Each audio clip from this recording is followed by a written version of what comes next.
అందరికీ నమస్తే అండి. ఈ పూట మన వీడియో ఏమంటే మన ఆశ్రమానికి వెజిటేబుల్స్ తేవాలంటే మామూలు షాపుల్లో అంటే రోడ్ సైడ్లో లేకపోతే సంతలో పెట్టిండే షాపుల్లో తెస్తే మనకైతే కొంచెం రేట్ ఎక్కువ పడుతుంది, క్వాంటిటీ తక్కువ వస్తుంది మనం పెట్టే డబ్బులకి. కాకపోతే ఏమంటే మార్కెట్లో అంటే మండీలో అంటారు కదా, అట్లా మనం తీసుకొచ్చి అక్కడేమంటే ప్రతి ఒక్కటి కూడా 5 కేజీలు తక్కువ రండి, అట్లా ఆ రకంగా అమ్ముతారనమాట. అక్కడ ఆ రకంగా డబ్బు పెట్టి మనం తీసుకుంటే మనం పెట్టే డబ్బుకి ఎక్కువ క్వాంటిటీ వస్తుంది, ఇంకా ఫ్రెష్గా కూడా వెజిటేబుల్స్ వస్తుంది అనమాట.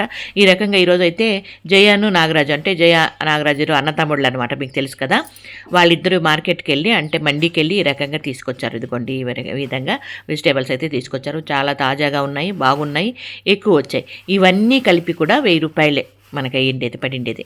అదే మనము మామూలు సంతలో కానీ లేకపోతే రోడ్ సైడ్ ఉన్న బండి మీద కానీ లేకపోతే ఇంకా చిన్న చిన్న అంగళ్ళలో కానీ తెస్తే మాత్రం మనకి ఆ డబ్బుకి ఇంత క్వాంటిటీ అయితే రాదండి, ఇంత ఫ్రెష్గా కూడా రాదనుకుంటాను.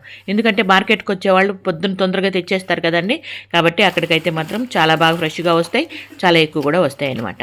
మీకేమనిపించిందని మీ అభిప్రాయం కూడా నాకు కమెంట్లో తెలియజేయండి. ఇదిగోండి ఈ విధంగా ఎంత బాగున్నాయి కదా.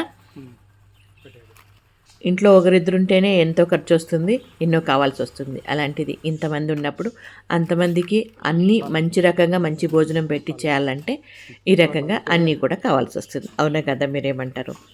ఇంకెక్కడైతే మాత్రము మన ఆశ్రమంలో పొద్దునే టిఫిన్కి కావాలా, మధ్యాహ్నం భోజనానికి కావాలా, నైట్ భోజనానికి కావాలా, ఇంకా రోజు సాంబారు తాలింపు కూడా ఉంటుంది కాబట్టి అవన్నిటికి కావాల్సి వస్తుంది. కాబట్టి ఈ రకంగా ఫ్రెష్గా తెచ్చుకుంటే 2 రోజులు ఉంటుంది అనమాట. ఇది ఇప్పుడు మన చిన్ని వీడియో.